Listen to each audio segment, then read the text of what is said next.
Si l'on pose insulte pour le nom de Christ, heureux êtes-vous, l'Esprit de Dieu repose sur vous. Alléluia.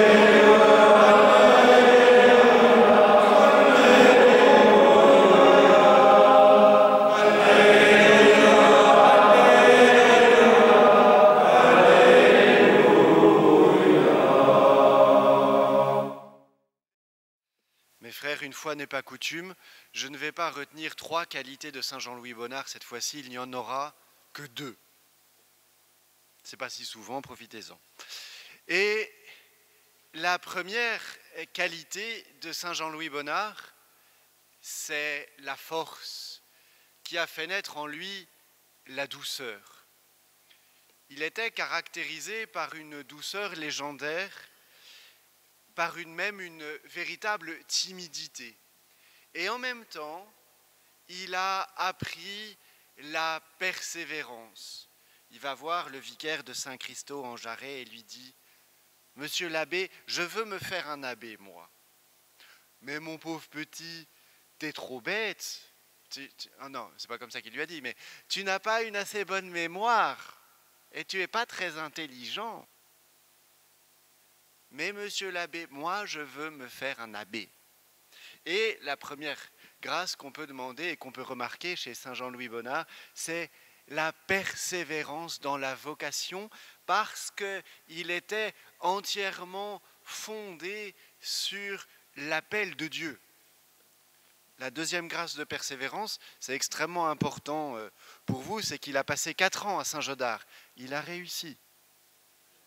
Comme quoi, c'est faisable. On dit aussi de lui qu'un jour, au réfectoire, taquiné, et plus que taquiné, même largement embêté par un de ses condisciples, ses joues ont commencé à changer de teinte et à rougir largement, qu'il s'est levé saisissant son couteau de table et se rendant compte de l'emprise de la passion sur lui, dit le biographe, il se rassit paisiblement. Eh bien, mes frères, quand vous avez envie de détruire votre voisin parce qu'il vous embête, parce qu'il ne mange pas comme il faudrait, parce qu'il a encore raté ça, parce que ceci, parce que cela, pensez à Saint Jean-Louis Bonnard et à la vertu de force qu'il a acquis grâce aux petits mérites de la vie quotidienne. On dit aussi de lui que lorsqu'il a fait une version latine, il a fait un immense contresens et que, évidemment, par délicatesse fraternelle et discrétion, ses condisciples l'ont fait circuler dans l'entièreté de la communauté et qu'il est devenu la risée de ses 200 condisciples. Mes frères, bon courage pour le prochain cours de latin.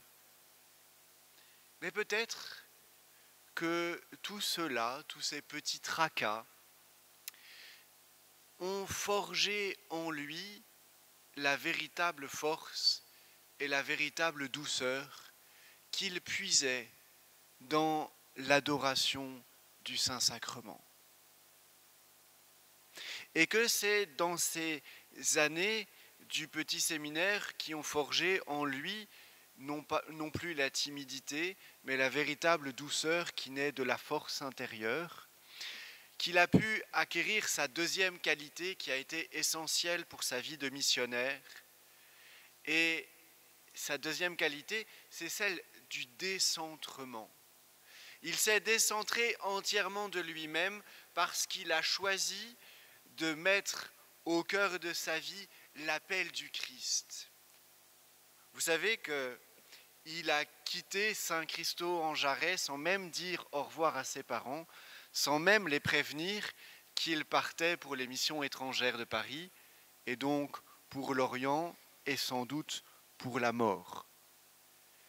Et il s'en justifie dans une lettre à ses parents qu'il leur écrit quelques mois plus tard, en leur expliquant à quel point le choix de Dieu s'est imposé dans son cœur, à quel point il s'est rendu compte de la grâce que lui faisait le Seigneur en le choisissant pour la mission, et que ne souhaitant pas imposer ce déchirement à ses parents, il a préféré partir seul. Alors aujourd'hui, des psychologues du XXIe siècle contesteraient cela fermement, peut-être. Toujours est-il que ce qui est intéressant, c'est de se rendre compte que c'est l'appel du Christ qui l'a rendu capable, lui, fils de pauvre paysan, de sortir de sa plaine du forêt pour aller évangéliser le Tonkin.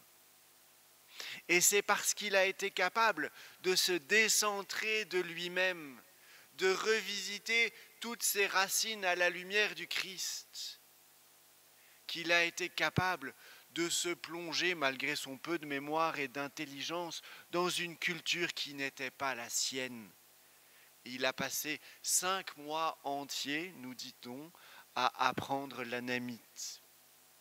Alors pour les frères qui ont à apprendre le français, dites-vous bien que ce n'est pas grand-chose par rapport à l'anamite sans doute. Et que Jean-Louis Bonnard a passé plus de temps sur le bateau et à apprendre la langue que de temps qu'il a passé en apostolat. Ça aussi, ça doit vous consoler. Mais vous voyez, c'est tellement étonnant. Et qui s'est jeté à corps perdu dans la découverte de sa culture, de la culture d'adoption qui était la sienne, par amour du Christ et par amour des âmes. Mais c'est l'amour du Christ profondément enraciné dans son humanité qui lui a permis d'opérer ce déplacement si grand, qui est celui de donner sa vie pour le Christ, de donner sa vie pour la mission avant même de la donner dans le martyre. Alors, demandons à Saint Jean-Louis Bonnard ces deux grâces, cette grâce de la véritable douceur puisée dans la force intérieure, cette grâce du décentrement missionnaire puisée dans la certitude de la force de l'appel de Dieu.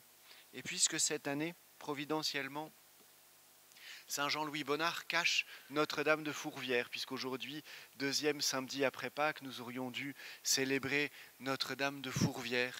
Eh bien, prions Marie, Marie à qui Jean-Louis Bonnard a été consacré dès l'âge de 3 mois au sanctuaire de Val-Fleury, tout près d'ici.